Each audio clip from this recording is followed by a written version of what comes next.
कृपा हुई जो आज यहाँ पे मूल ज्ञान का सत्संग आयोजित किया गया। बहुत बड़े भाग होते हैं जीवों के जब वो इस मूल ज्ञान को सुन पाते हैं, और उससे भी बड़े भाग होते हैं उन जीवों के जो इसको समझ पाते हैं, क्योंकि ये ज्ञान इतना अटपटा है कि जल्दी समझ में नहीं आता।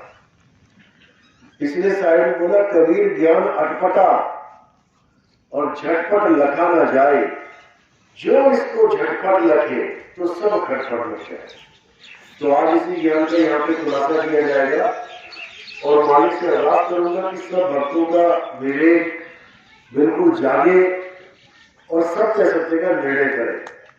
तो आज का सत्संग शुरू करने से पहले परमात्मा के नाम पे जयकारा लगाएंगे, फिर सत्संग शुरू करेंगे। बोलिए परमपिता परमात्मा की जय, सदगुरु छोड़ गए साहेब की जय, सभी संतों की जय, सभी भक्तों की जय, आज के आनंद की सगल हंस को बंदगी साहेब बंदगी।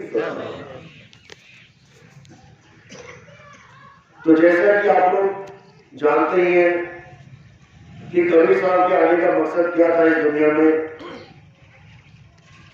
कबीर साहब का जो मूल ज्ञान है, जो गुप्त ज्ञान है, जो रहस्यवादी ज्ञान है, उसको उजागर करने के लिए कबीर साहब बार बार इस धरातल पे आते हैं जीवों को समझाने के लिए। लेकिन कुछ लोग गलती से ये मान बैठते हैं कि कबीर साहब भी बार बार आ रहे हैं, इसका मतलब वो भी बंधन में है, वो भी बार बार आम जीव की तरह आते हैं जाते हैं।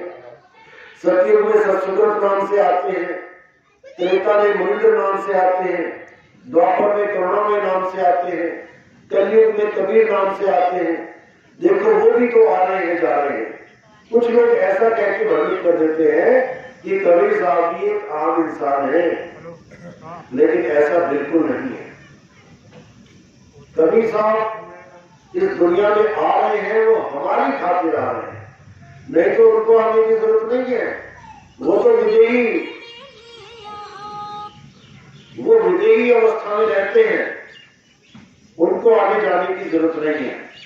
लेकिन हमें इस अज्ञानता की नींद से जगाने के लिए, हमें जन्म मरण के चक्कर से मुक्ति दिलवाने के लिए वो इस धरातल पे आते हैं और एक गुरु का रोल अदा करते हैं, एक संत महात्मा का रोल अदा करते हैं, और वो हमें यही शिक्षा देते हैं कि हमें भी अपने जीवन में गुरु धारण करके उस रहस्य को प्राप्त करना चाहिए, उस गुप्त ज्ञान को प्राप्त करना चाहिए, तभी हमारी मुक्ति होगी।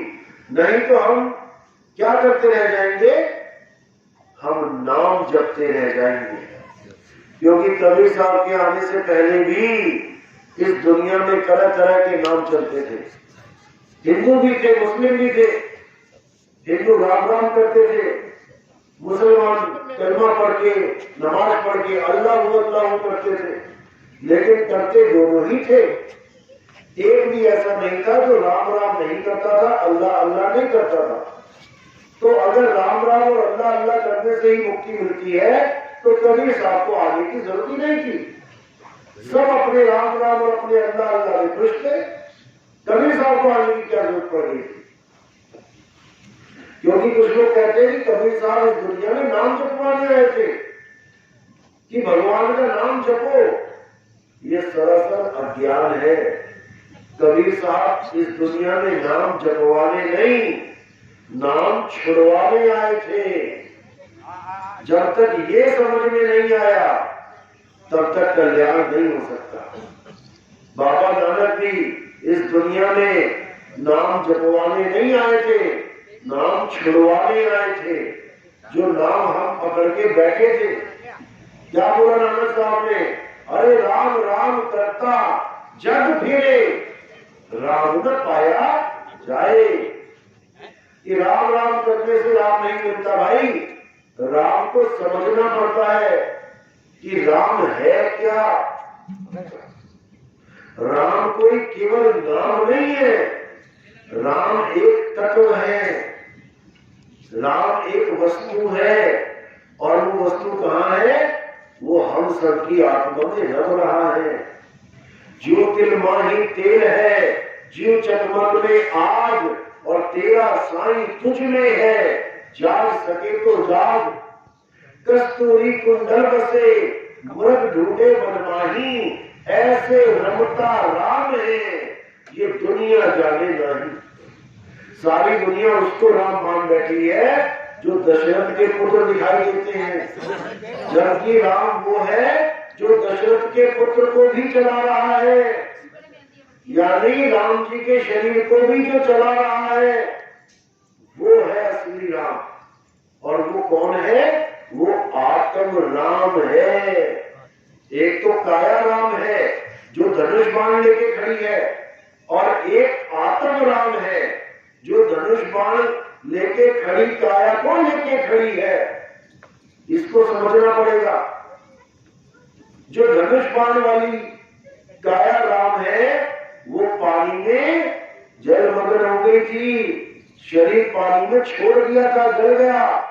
और जो आत्म राम है उसको ये पानी गला नहीं सकता, अग्नि जला नहीं सकती, वायु सुखा नहीं सकती, शस्त्र अस्त्र काट नहीं सकते। उस आत्म राम को जानना है। अगर वो आत्म राम समझ में आ गया तो समझो कि तुम्हें असली राम मिल गया, नहीं तो काया राम में ही उलझ के रह जाओगे। इसीलिए कृष्ण जी ने अर्जुन को समझाया, हे अर्जुन, तू और मैं ये शरीर नहीं है, तू और मैं आत्मा है। और ये जितने राजा महाराजा दिखाई दे रहे हैं ये भी शरीर नहीं है।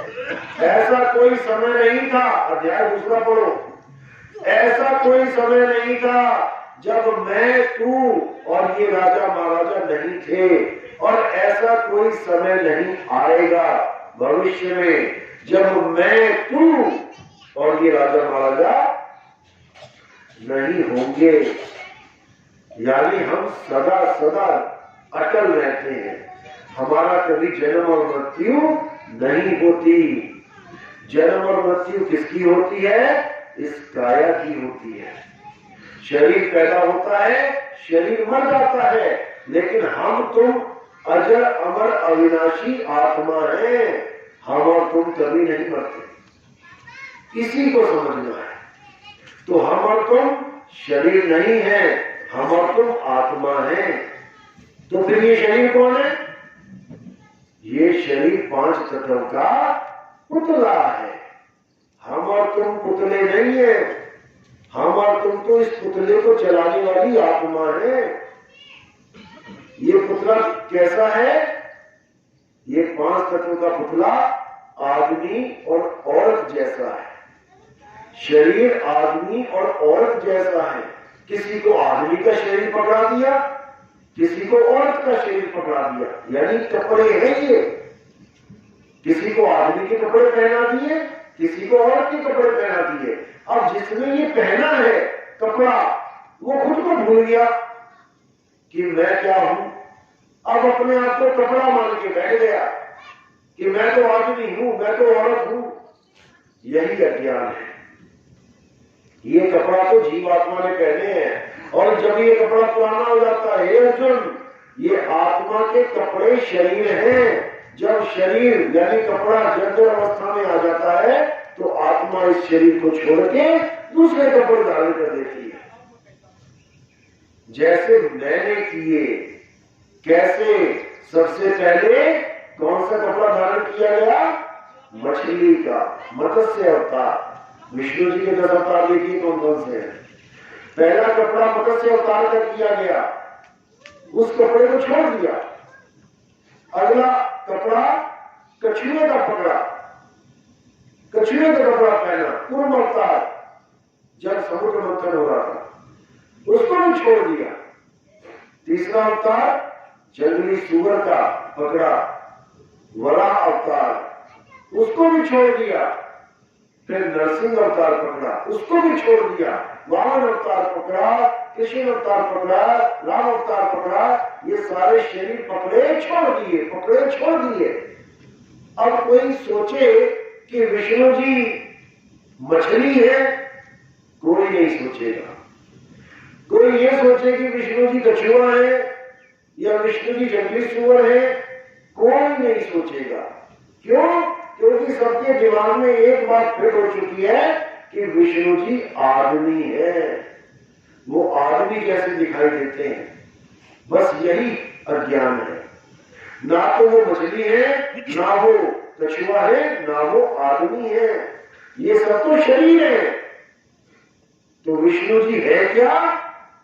विष्णु जी एक आत्मा है, कृष्ण जी एक आत्मा है, राम जी एक आत्मा है, हनुमान जी एक आत्मा है।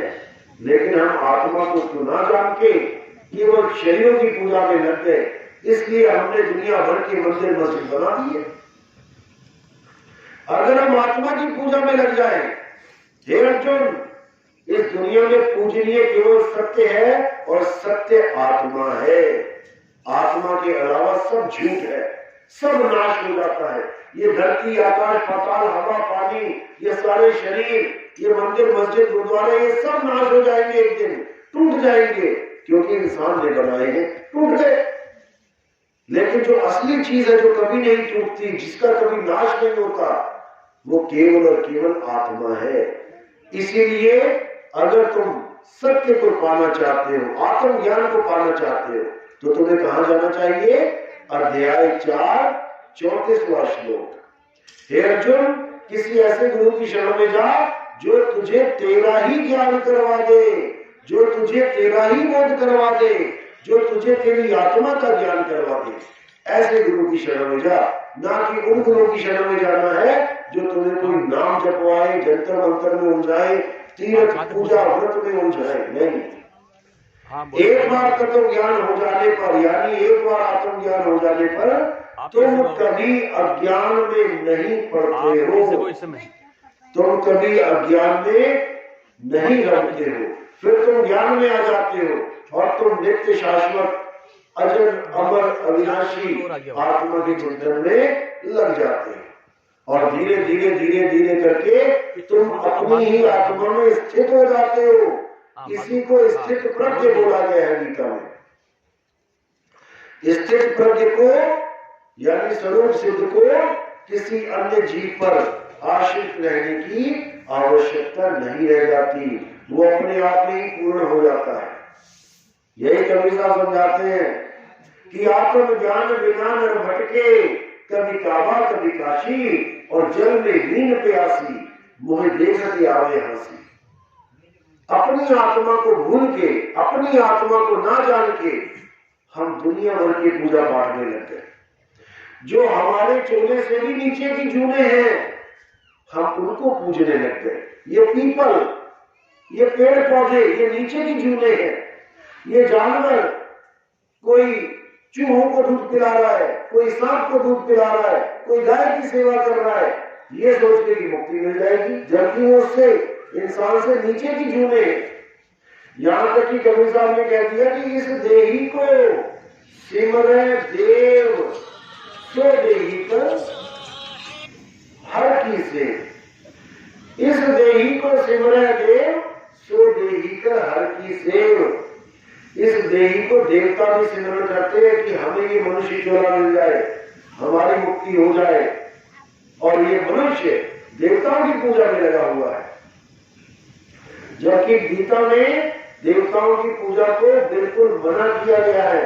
हे अर्जुन, किसी भी देवी देवताओं की पूजा करने की जरूरत नहीं है, केवल अपनी आत्मा को जानो, उसको जानने मात्र से ही कल्याण हो जाएगा। बिल्कुल स्पष्ट लिखा है।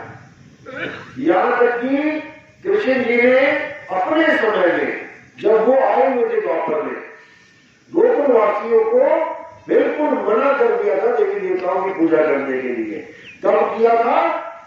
जब उन्होंने पर्वत उठाया था अपने एक उंगली पे। कौन सा पर्वत था वो?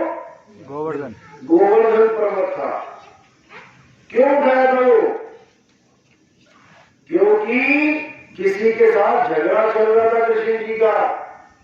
किसके साथ चल रहा था? कौन सा राक्षस था? इंद्रदेव। कोई राक्षस नहीं था, देवताओं का राजा था इंद्रदेव। देवताओं के राजा के साथ कृष्ण जी का झगड़ा चल रहा था। देवताओं के राजा की पूजा मना कर दी गई थी। कृष्ण जी ने बिल्कुल साफ कर दिया था कि कोई भी देवी देवताओं की पूजा नहीं करेगा। तो इंद्रदेव नाराज हो गए। इंद्रदेव नाराज हो गए और क्या किया? घनघोर बारिश कर डाली। ऐसी बारिश करी कि गोकुल वालों को ऐसा लगने लगा कि अब मृत्यु आ गई, कि अब नहीं बचेंगे। तब उन लोगों को बचाने के लिए कौन उनकी जान का दुश्मन बन गया? देवता या राक्षस? देवता। देवताओं का राजा उनकी जान का दुश्मन बन गया, जिनकी आज पूजा करवाई जाती है। अगर आज के समय में भी कृष्ण जी होते तो हमें रोकते कि बेटा देवताओं की पूजा नहीं करनी है। उस समय रोका तो आज ना रोकते, लेकिन हमारी समझ में नहीं आता। हमें लगता है कि हमारा धर्म तो तब चलेगा जब हम देवताओं की पूजा करेंगे, जबकि ये बिल्कुल उलट कर रहे हैं हम। कृष्ण जी को पहाड़ उठाने की जरूरत ही ना पड़ती अगर तुम्हें देवताओं से ना बचाना होता तो। इसलिए ना देवताओं की पूजा करनी है, ना दैत्यों की पूजा करनी है। किसकी पूजा करनी है? आत्मदेव की। गुरुधर सामने साफ लिखा है, आत्मदेव पूजिए गुर के पाए सुहाए। अगर किसी की पूजा करनी है तो केवल आत्मदेव की पूजा करो। लेकिन सबसे बड़ी दुविधा ये है कि बंदा सोच में पड़ जाता है कि देवी देवताओं की पूजा तो ठीक है, खाली नुमाई कर ली, अब ये आत्मदेव की पूजा कैसे होती है? क्योंकि आत्मा तो दिखाई नहीं देती, क्योंकि उसका कोई रूप रंग ही नहीं है। जैसे पंखे का रूप रंग है, दिखता है, लेकिन जो पंखे को चला रहा है करंट, उसका रूप रंग ही नहीं दिखाई देता, तो उसकी पूजा कैसे करें? इसीलिए गुरु धारण किया जाता है, नहीं तो गुरु धारण करने की जरूरत है ही नहीं। जो गुरु ने तुम्हें मंत्र दिए हैं उससे ज्यादा तुम लेके बैठे होगे। गुरु जी ने तुम्हें एक नाम दिया, राम जी राम राम करो, तुम्हारे पास राम जी के 108 नाम होंगे, क्या पता, किताबों में लिखे होंगे। गुरु जी ने तुम्हें एक मंत्र दिया, ओम नमः शिवाय, तुम्हारे पास 1008 नाम पड़े होंगे शंकर जी के। गुरु जी से ज्ञानी तो तुम ही हो गए। गुरु से नाम नहीं लिया जाता, गुरु से नाम छुड़वाए जाते हैं कि गुरु जी मेरे सामने नाम छुड़वा दो और मुझे आत्म ज्ञान दे दो, तब तुम्हारा जन्म और मरण का ये जो बंधन है टूटेगा, अन्यथा नहीं टूटेगा। जितने मर्जी नाम जपते रहो, शायद कहते कोटि नाम संसार में, यानी करोड़ों नाम संसार में, इनसे मुक्ति ना होए और गुप्त नाम सतपुरुष का पूज्य बिरला को। सतपुरुष कौन है? सत्य ही सतपुरुष है। और सत्य क्या है? हे अर्जुन, इस दुनिया में दो प्रकार के तत्व हैं, एक असत तत्व है और एक सत्य तत्व है। असत तत्व तो शरीरों को मानो और सत्य केवल और केवल एक आत्मा को मानो, केवल आत्मा को। बस सारी बुद्धि सुलझ जाएगी, सारी कहानी सुलझ जाएगी। जितना भी अज्ञान इस दुनिया में, जितना भी अज्ञान इस दुनिया में भरा पड़ा है, वो सारा खत्म हो जाएगा। यही मुसलमानों का भी सार है। ऐसा नहीं कि ये ज्ञान केवल हिंदुओं के लिए है। इसी आत्म ज्ञान को समझाने के लिए, इसी आत्म ज्ञान को समझाने के लिए अल्लाह ने आदम अलैहिस्सलाम का सजदा करवाया सबसे, खुद होते हुए सबसे बड़ा, फिर भी अपनी बनाई हुई एक मिट्टी की मूर्ति, एक आदमी का, सब जिन्नों को, सब फरिश्तों को सजदा करवाया। करो सजदा इसको। क्यों?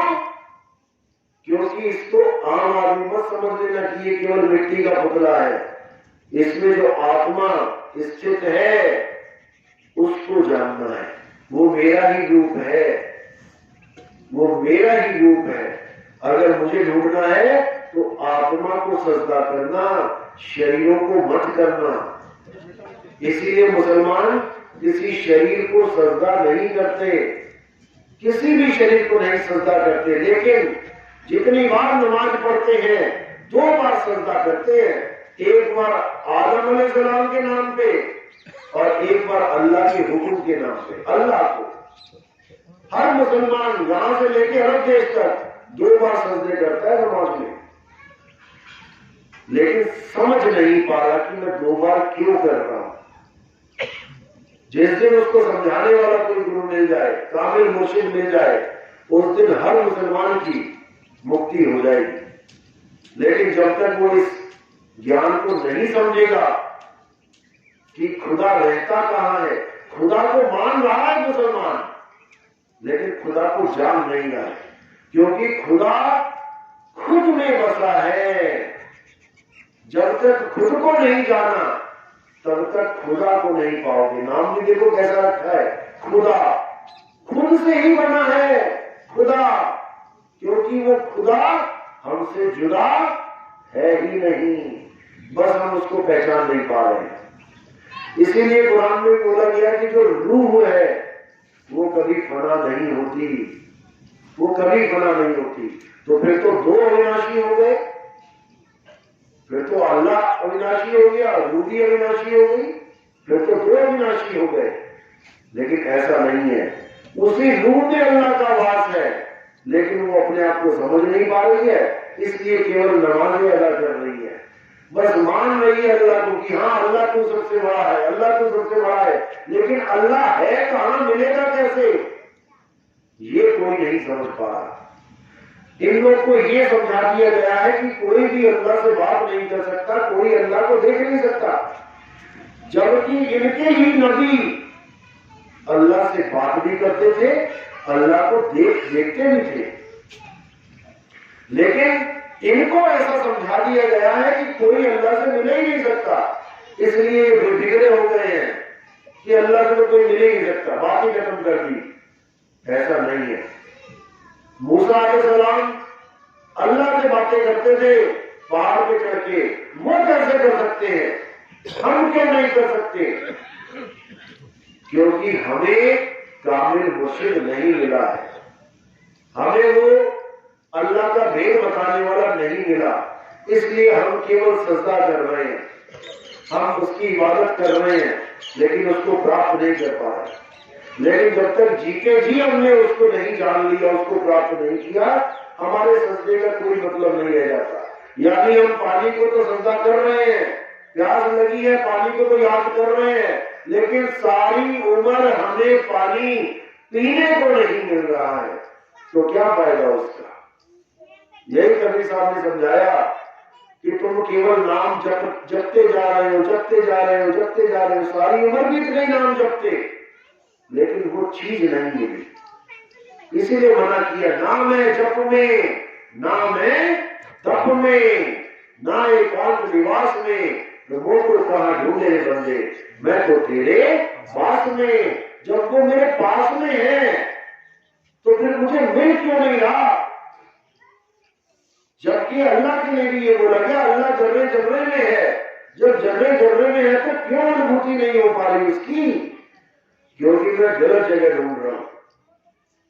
जर्रे जर्रे को मैंने कुछ और ही समझ लिया है, घट घट को मैंने कुछ और ही समझ लिया है। साहिब करे घट घट मेरा साइया सुनी सेज न कोई, बलिहारी व घट की जिस घट प्रगट हुई। घट घट को हमने मान लिया है कण कण। अब कण कण में परमात्मा है, फिर तो गंदगी में भी परमात्मा है, दारू शराब बीड़ी जर्दा गांजा उसमें भी परमात्मा है। फिर परमात्मा मुंडे रखने में क्या प्रॉब्लम है? परमात्मा शराब को पीने में क्या प्रॉब्लम है? अगर हर जगह परमात्मा ही है तो नहीं है। कण कण में माया विराजमान है, परमात्मा केवल घट में है। कौन से घट में है? आत्मा आत्म घट में है। हमारे पास 3 घट हैं, एक तन घट, एक मन घट और एक आत्म घट। तन घट तो ये दिखाई नहीं है, सब माया का खेल है, चमड़ा हड्डी मांस सब माया का खेल है। मन घट कहाँ है? मन घट आंखों के पीछे है, विराजमान है, ज्योत स्वरूपी है, ज्योत ही मन है। जितने भी गुरु आंखों के पीछे ध्यान लगवाते हैं, त्रिपुटी में ध्यान लगवाते हैं, ये सब मन के ही पुजारी हैं। ये सब तुम्हें मन का गुलाम बना देते हैं। ज्योत स्वरूपी अलख निरंजन की पूजा करवाते हैं। नानक साहब ने कहा मन तू ज्योत स्वरूप है और अपना मूल पहचान। ये ज्योत आई कहां से है उसको जान, इसका मूल क्या है। ये प्रकाश आया कहां से? तो कबीर साहब कहते हैं अव्वल अल्लाह नूर पाया, कुदरत के संबंधे, एक नूर से सब जग उपजिया, कौन भले कौन मंदे। ये नूर रूपी प्रकाश ये कहां से आया? अव्वल अल्लाह नूर पाया। ये परमात्मा से, अल्लाह से, उस आत्म देह से प्रकट हुआ है। इसको परमात्मा मत बना देना। शायद कहते हैं ज्योति स्वरूपी हाकिमा जिन अमल पसारा, अमल मिटाऊं दास का पठाऊं भव पारा। कहे कबीर अमर कर राखूं जो निज होए हमारा। जो निज होए हमारा, जो मेरा हो जाता है, केवल मेरा, फिर वो कहीं और सजदा नहीं करता। समझ जाना कि अब उसको मैं पठाऊंगा। यानी एक खसम वाली जो जनानी होती है, पतिव्रता होती है, उसका पति हमेशा उसके साथ है। और जिसने खसम ही 4-5 कर ली हो उसका क्या बनेगा? कुछ नहीं बनने वाला, यही रखे खाएंगे। तो इसलिए नानक साहब कह रहे तेरा एक नाम तारे संसार, मैं एह आस एह आधार, नानक नीच कहे विचार, ये धारक रूप रहा करता। लेकिन किसी को समझ में नहीं आ रहा करना क्या है। सब एक ही राम में उलझ गए हैं। जबकि कबीर साहब ने क्लियर किया कि एक राम दशरथ का बेटा, एक राम घट घट में बैठा, एक राम का सगल पसारा, एक राम तीनों से न्यारा। पहला राम ये काया राम। इस काया को देख के ही समझ में आता है राम जी है, कृष्ण जी है, हनुमान जी है, कौन है ये? काया राम पहला राम। दूसरा राम कौन है? एक राम घट घट में बैठा, ये जीव राम है जो इस काया को चला रहा है। राम जी का काया राम जी का जीव चला रहा है, हनुमान जी की काया हनुमान जी का जीव चला रहा है। हर आदमी का, हर औरत के शरीर को उसका जीव चला रहा है। एक राम दशरथ का बेटा, एक राम घट घट में बैठा, एक राम का सरल पसारा। ये कौन सा राम है? ये मन राम है, ये ज्योति स्वरूपी राम है जो पूरा पसारा डाल के बैठा है इस 3 लोक का। एक राम का सगल पसारा, एक राम तीनों से न्यारा। वो कौन है? वो आत्म राम है, वो निरालंब राम है। उस राम को जानना है। समझो सबको जान लिया और उसको ना जाना तो समझो सब कुछ जानकर भी कुछ ना जाना। इसलिए साहिब ने कहा एक है साधे सब साधे, सब साधे सब जाए, और माली सींचे मूल को फूल पात गया। केवल एक मूल को जान लो और जितना पानी तुम्हारे पास है उसी मूल में डाल दो, तो तुम्हें पत्ते भी मिल जाएंगे, फल भी मिल जाएंगे, फूल भी मिल जाएंगे, टहनियां भी हरी भरी हो जाएंगी। लेकिन अगर तुमने जड़ को छोड़ के वो पानी पत्तों पे, टहनी पे, डाल पे डालना शुरू कर दिया तो सारा पानी बर्बाद हो जाएगा और पल्ले भी कुछ नहीं पड़ेगा। इसीलिए केवल एक मूल को जानना है। मूल को जान लिया समझो सब कुछ जान लिया। तो इसी को समझ जाना है। 4 राम है और देव 5 हैं। कौन कौन से 5 देव हैं? अरे 3 देव को समझ ध्यावे, चौथे देव का मरम न पावे, चौथा छोड़ पंचम को ध्यावे, तब प्राणी निज घर को जावे। 3 देव को सब कोई ध्यावे, यानी रजोगुण, सतोगुण, तमोगुण, जिससे ये काया चल रही है, ये खा रही है, पी रही है, ये बढ़ रही है, घट रही है। तीन देव को सब कोई ध्यावे, इसी तीन देव को ब्रह्मा जी, विष्णु जी, महेश जी बोल देते हैं। इसको समझ ध्यावे, इसी को जीओडी बोल देते हैं, G for generator, O for organizer and D for destructor. इसी को ब्रह्मा विष्णु महेश बोलते हैं। तो इसको सारी दुनिया पूज रही है। तीन देव को सब जग ध्यावे, चौथे देव का मरम न पावे। चौथा देव कौन है? अलख निरंजन देव, जो इन तीनों को उत्पन्न करता है। ये तीनों जो भक्ति करते हैं, शिव जी हिमालय में बैठ के किसकी भक्ति कर रहे हैं? विष्णु जी शेषनाग पे बैठ के किसकी भक्ति कर रहे हैं?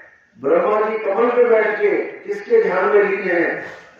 वो चौथा देव है, वो अलख निरंजन है। पहले आते थे ना लाल वाले चोले धारण करके बाबे, कान में नातियां डाल के, कुंडल डाल के, और घर घर में जाके अलख जगाते थे। अलख निरंजन सुना नाम? किस किसने सुना? आप खड़े कर लेना। सभी ने सुना है ना? कभी इसका कोई फोटो देखा अलख निरंजन का? अगर आप अपने शहर की दुकान में जाओगे, जो धार्मिक किताबें बेचते हैं, कैलेंडर बेचते हैं, उनको बस इतना कह देना, भैया अलख निरंजन का कैलेंडर दे दो। वो भी सोच में पड़ जाएगा क्या मांग लिया भाई ने। वो दे नहीं सकता, क्योंकि उसका कोई कैलेंडर है ही नहीं। वो निराकार है। अलख निरंजन निराकार है, उसका कोई आकार नहीं है, उसका कोई कैलेंडर नहीं है, उसकी कोई फोटो नहीं है, लेकिन वो फिर भी है और सबके साथ है और सबके पास भी है। और आप दिन भर जो भी काम करते हो उसी के कहे पे करते हो। अगर आप चाय भी पियोगे ना, तो वो कहेगा कि चाय पीनी है, तो तुम कहोगे भैया चाय ले आओ, और साथ में बोलोगे भी मेरा मन कर रहा है चाय पी लेते हैं। ये जो मेरा मन कर रहा है ना, ये मन है कौन? जो कुछ ना कुछ कर ही रहा है। मेरा मन कर रहा है घुमाते हैं, मेरा मन करता है टहलाते हैं, मेरा मन कर रहा है सो जाते हैं, मेरा मन कर रहा है टीवी देख लेते हैं, मेरा मन कर रहा है मोबाइल चला लेते हैं। ये जो मन है, यही अलख निरंजन है। और ये किसका पति है? माया का पति है। इसलिए इसको मायापति भी कहते हैं। ये मन और माया की ही नजरी है। ये मन पुरुष रूप में हर जगह विराजमान है, और ये माया स्त्री रूप में हर जगह विराजमान है। ये माया और पुरुष, यानी ये मन और माया, इस दुनिया में यही है। जो भी दिख रहा है मन और माया ही है, इसके अलावा कोई है ही नहीं। जो आपका स्वरूप है वो आपको पता नहीं है कि मैं क्या हूं, मेरा भाई क्या है, मेरी माँ कैसी है, मेरे पापा कैसे हैं, मेरी चाची, मेरी नानी कैसी है। आपने मन और माया को ही माँ, भाई, बहन, बाप, रिश्तेदार बना लिया। जितने भी आदमी हैं ये सब मन है, मन का साकार रूप है। और जितनी भी औरतें हैं ये माया है। विराट रूप में कृष्ण जी ने जो अर्जुन को रूप दिखाया, विराट रूप दिखाया ना, किसका रूप था वो? उनका अपना रूप था, किसी और का था? अपना विराट रूप जब दिखाया तो उन्होंने केवल अपनी शक्ल नहीं दिखाई, उन्होंने दुनिया में जितने भी आदमी थे सारे सामने लाके खड़े कर दिए। और क्या बोला उससे पहले कि बेटा तू मुझे समझने के लिए, मुझे देखने के लिए ये तेरी आंखें फेल हो जाएंगी, तुझे समझ में नहीं आएगा कि देख क्या रहा है, इसलिए पहले तुझे दिव्य दृष्टि दे देता हूं मैं। जब दिव्य दृष्टि दी अर्जुन को, तब ये रूप दिखाया, तब अर्जुन उसको देख पाया, समझ पाया कि भाई ये क्या है। चारों तरफ पूरे आसमान में आदमी आदमी खड़े हो गए। वो भी कंफ्यूज हो गया, मैं किसको कृष्ण बोलूं? हार के दोनों हाथ जोड़ के कांपता हुआ बोला, महाराज आप कौन हो? बुद्धि टकरा गई, ये भी भूल गया कि सामने कौन खड़ा था बहुत देर पहले। यही बोल दूं कृष्ण जी आप कौन हो? कृष्ण जी भी भूल गया नाम उसका। कहता है आप कौन हो? तब ये नहीं कहा मैं कृष्ण हूं, उन्होंने भी कहा कि इस तीनों लोक का नाश करने वाला मैं काल हूं। तब कृष्ण जी जो विराट रूप दिखाया अर्जुन को, तो अर्जुन ने माफी मांगी कि मुझे माफ कर दो, मैं आज तक आपको सखा, भ्राता, केशव, कन्हैया क्या क्या बोलता रहा। आप वो नहीं हो, आप केशव नहीं हो, आप मेरे सखा नहीं हो, आप तो आदि पुरुष हो। आदि पुरुष बोला है उनको। और इस विराट रूप को तुम किसी को दिखा दो, कृष्ण भगत को कहा, वो क्या कहेगा ये तो कृष्ण जी है। वो माफी मांग रहा है, अर्जुन माफी मांग रहा है कि आज तक मैं तुम्हें केशव केशव करता रहा, मुझे माफ कर दो। आप केशव नहीं हो, आप तो कुछ और ही हो।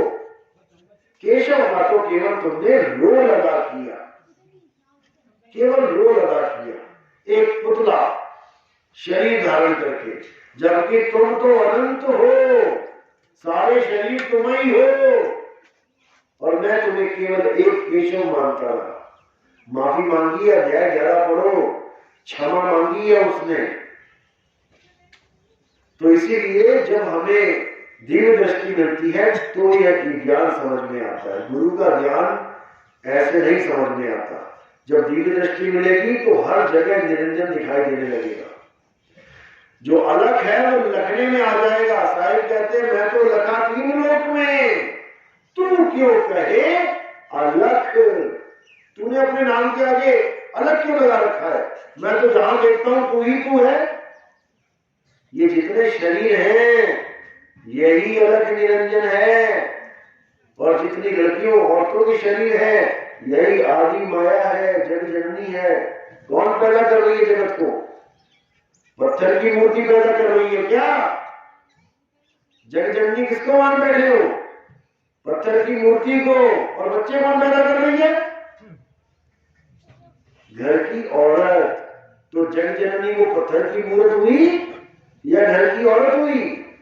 किसको मां बोलोगे? दूध किसका पिया था? मां का पिया था। तो हमारी मां वो है, और हमारी नहीं, सारे जगत की मां स्त्री है। पत्थर को मां मत मान लेना। तो इसीलिए जो मूल ज्ञान है, जो दिव्य ज्ञान है, उसको समझने के लिए दिव्य दृष्टि और दिव्य विवेक, दिव्य बुद्धि, ये दोनों ही चाहिए, नहीं तो जल्दी समझ में नहीं आता। इसलिए साहिब ने बोला कि इस निरंजन से बचना है तो मेरे शब्द को जान लो। बचना चाहो काल जाल से, चीनो शब्द हमारा, और कहे कबीर अमर कर राखू, जो निज होए हमारा। शब्द को जानो। शब्द क्या है? ये 52 अक्षरी शब्द से काम नहीं बनेगा, ये मंत्रों को जपने से काम नहीं बनेगा। ये तो होठ कंठ का काम है मंत्र बनाना। अरे 52 अक्षर जीव आधारा, आदि अक्षर जीव्या से न्यारा, वाही को सत सिमरण कहिए, सिमर सिमर नर पुत्रो पारा। ये 52 अक्षर खेल है जीव का। जीव कट गई, सारे अक्षर खत्म हो जाएंगे, कुछ न जप पाओगे। इसीलिए बोला होठ कंठ लागे नहीं, जीव्या नहीं उच्चार, और गुप्त वस्तु जो लगे सो निज हंस हमार। उस गुप्त वस्तु को लखो जो तुम्हारे पास है। अरे वस्तु कहीं ढूंढे कहीं, कैसे लागे हाथ, और गुप्त वस्तु तब मिले भेदी लीजिए साथ। और भेदी लीना साथ में दीनी वस्तु रखाए, और कोटि जन्म का बंध था पल में पहुंचा जाए। करोड़ों जन्म बीत गए हमारे उस वस्तु को ढूंढने के लिए जो हम स्वयं हैं, जो खुद मैं हूं। खुद को ही ढूंढने में जन्मों जन्म लगा दिए, अभी भी मैं ढूंढ पाया। अभी भी अपने आप को आत्मा न मान के शरीर मान बैठा हूं। कैसे बात बनी? इसीलिए आत्मज्ञानी गुरु चाहिए। जब आत्मज्ञानी गुरु आपके जीवन में आ जाएगा तो पहला लेसन क्या बताएगा आत्मज्ञानी गुरु? आत्मज्ञानी गुरु कोई मंत्र नहीं कहते कि आदमी आ गया तू भी जप ले, औरत आ गई तू भी जप ले। तुम्हारे जो जाप है उनको छुड़ाने के लिए जरूर देते हैं मंत्र, कि बेटा वो बन जप जो पिछले गुरु ने दिया है, और अगर दिमाग में सेट हो गया है वो, तो ये जप इससे वो रिलीज हो जाएगा। आत्मज्ञानी गुरु क्या देते हैं? तुम्हें सबसे पहले तुम्हारा स्वरूप बताते हैं कि बेटा ना तुम आदमी हो ना तुम औरत हो, तुम शरीर नहीं हो, तुम आत्मा हो। ये है पहला लेसन आत्मज्ञानी गुरु का। यानी तुम्हें शरीरों से न्यारा करते हैं, क्योंकि जितने भी शरीर हैं ये सब निरंजन का रूप है। देव निरंजन सकल शरीरा तामे ब्रह्म ब्रह्म रहनु कबीरा। इस कबीरा रूपी अज्ञानी जीव को परमात्मा बना देना है। कोटि तो ब्रह्मा भये और कोटि भये ईश, साई तेरी बंदगी से जीव हो जगदीश। ऐसी भक्ति मिलेगी कि परमात्मा ढूंढना नहीं पड़ेगा, कि परमात्मा को ढूंढोगे तो वही परमात्मा हो जाओगे। राजा राजा कर दी मैं आप ही राजा हुई, आप ही राजा हुई मैनू हीर ना आपको कोई। अब मैं हीर नहीं रही, अब मैं पीर हो जाऊंगी, अब मैं हीर नहीं रहूंगी।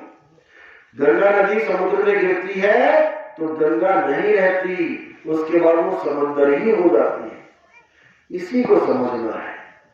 जब तक परमात्मा को ढूंढोगे नहीं मिलेगा, जब खुद को ढूंढोगे तब मिलेगा। इसीलिए बोला साहब ने आत्म में परमात्म दर्शे, आत्मा में ही परमात्मा का दर्शन होगा। अरे आत्म में परमात्म दर्शे, परमात्म में झाई और झाई में परछाई दर्शे, लखे कबीरा साहब। कबीर साहब तुम्हें तुम्हारी आत्मा का ज्ञान देते हैं। तुम्हारी आत्मा ही सार शब्द है। जो शुद्ध चैतन्य स्वरूप आत्मा है वही सार शब्द है। और ये जो जीव आत्मा है ये उसका सिमरण करेगी, अपने सत्य स्वरूप का सिमरण करेगी, तब जाकर ये अपने आप को जान पाएगी। नहीं तो इसका कुछ होने वाला नहीं है। तो कहते हैं एक सिमरो नानका जो जल जल रहा समाये, और वाही को क्यों सिमरिए जो जन्मे थे मर जाए। उसको क्या सिमरण कर रहे हो? जो पैदा हो गया और मर जाएगा, उसको सिमरो जो आदि अनादि सच है। आदि सच अनादि सच है भी सच, नानक होसी भी सच। उस सत्य को जानो तब समझो कि काम बनेगा। नहीं तो ऐसे ही जन्म मरण में धक्के खाते अपना जन्म बर्बाद करके चले जाएंगे। तो इसीलिए हमें पूजना तो राम को ही है, लेकिन राम और राम में भेद जान लेना है। लेना तो हमने नाम ही है, लेकिन नाम और नाम में भेद समझ लेना है। एक नाम 52 अक्षरी है और एक 52 से न्यारा है। तो कहते हैं एक नाम को जान के जो 52 से न्यारा है उसको जान लो। एक नाम को जान के और दूजा दे बहा। एक नाम को जान के दूजा दे बहा, और चंचल से नीचल भया नहीं आवे नहीं जा। चंचल चंचल से नीचल भया, अचल हो गया। जो पहले डोलता फिरता था, सुरती भटकती फिरती थी, अब अपने स्वरूप में स्थित हो गई है, स्थिर हो गई है। अब उसकी मुक्ति होगी, अब उसे कोई रोक नहीं सकता। नहीं तो मन के साथ लड़के ये जन्मों जन्मों से भटक ही रही है, 184 में धक्के खा रही है। और अगर अभी भी शब्द को नहीं छीन पाई तो वापस 84 में चली जाएगी। तो कहते हैं 184 भटक के अरे पापे अटकी आए, और अब उसकी पासा ना पड़ा तो फिर 84 जाए। दोबारा तैयारी कर लो 84 में जाने की। अगर अभी भी उस सार शब्द को, निज नाम को नहीं छीन पाए, अगर अभी भी 3 गुणों में उलझे रहे तो गीता में स्पष्ट बोला है अर्जुन, जो मेरी 3 त्रिगुणी माया को नहीं लांग पाते वो जन्मों जन्म 184 में भटकते हैं, और जो मेरी त्रिगुणी माया को लांग जाते हैं वो सहज ही मुझे प्राप्त कर लेते हैं। तो क्या है त्रिगुणी माया? जो तुम्हें आंखों से दिखाई दे रहा है वो माया ही है। ये मंदिर मस्जिद गुरुद्वारे, ये जंतर मंतर तंत्र, ये पूजा पाठ आडंबर, ये जितना भी तीर्थ व्रत मूर्त है सब कुछ ये माया ही है। जानना किसको है? आत्मदेव को। और वो 3 गुणों से न्यारा है। अरे 3 गुणों की भक्ति में भूल पड़ो संसार और कहे कबीर निज नाम बिन कैसे लागे पार। निज नाम बिन, तुम्हें तुम्हारा निज नाम चाहिए तब तुम्हारी मुक्ति होगी। तुम्हें तुम्हारा ज्ञान चाहिए, आत्म ज्ञान चाहिए तब तुम्हारी मुक्ति होगी। आत्म ज्ञान का मतलब ये नहीं कि किसी और का नाम जपना है। आत्म ज्ञान का मतलब खुद को जानो। आत्म कथा मतलब खुद की कथा। आत्म हत्या मतलब खुद के शरीर की हत्या। आत्म कल्याण मतलब अपना कल्याण। आत्मनिर्भर यानी खुद पे निर्भर। इसी प्रकार आत्म ज्ञान यानी खुद का ज्ञान। जब खुद का ज्ञान हो गया तो खुदा दूर नहीं है। इसीलिए आत्मा को जानो। और ये कैसे मिलेगी? एक मेरी गुरु के द्वारा जब तुम रहस्य को समझ लोगे, अपनी आत्मा के रहस्य को समझ लोगे कि मेरी आत्मा कहाँ विराजमान है, अपनी आत्मा से मैं कैसे जुड़ूं, क्योंकि तुम खुद से ही अलग हो चुके हो। एक कुत्ता शीशे में देख रहा है अपने प्रतिबिंब को, अब वो खुद को भूल गया और अपने प्रतिबिंब को देख देख के भौंक रहा। उसको अपना होश ना रहा, अपने प्रतिबिंब में पूरा ध्यान रम गया, बंधन में चला गया, मर जाएगा भौंक भौंक के। साहिब कहते जैसे स्वर्ण कांच मंदिर में भ्रमते भूत मरे हो और कहे कबीर नल्ली के सुगना तुम्हें कौन पकड़े हो। तुझे कौन पकड़ेगा? क्या वो शीशे वाला कुत्ता बाहर वाले कुत्ते को आगे काट सकता है? सारी उम्र जोर लगा ले, नहीं काट सकता। इसी प्रकार क्या तुम्हें कोई यमराज यमदूत पकड़ सकता है? नहीं पकड़ सकता, लेकिन पकड़ के ले जाता है। कैसे ले जाता है? क्योंकि तुम ही उसका हाथ पकड़ लेते, तुम्ही ने पकड़ लिया उसको और मारे गए। जैसे तोता उस नली को कस के पकड़ लेता है, जिस नली को छोड़ के उसने उड़ना था तो तोता पकड़ने वाला उसको आराम से आगे पकड़ लेता है। तो पकड़ा तोते ने था और सोच रहा था नली ने मुझे पकड़ लिया। इसलिए साहब ने बोला कहे कबीर नली के सुगना, सुगना यानी तोता, नली यानी नली। कहे कबीर नली के सुगना तुम्हें कौन पकड़ी? तुझे कौन पकड़ सकता है?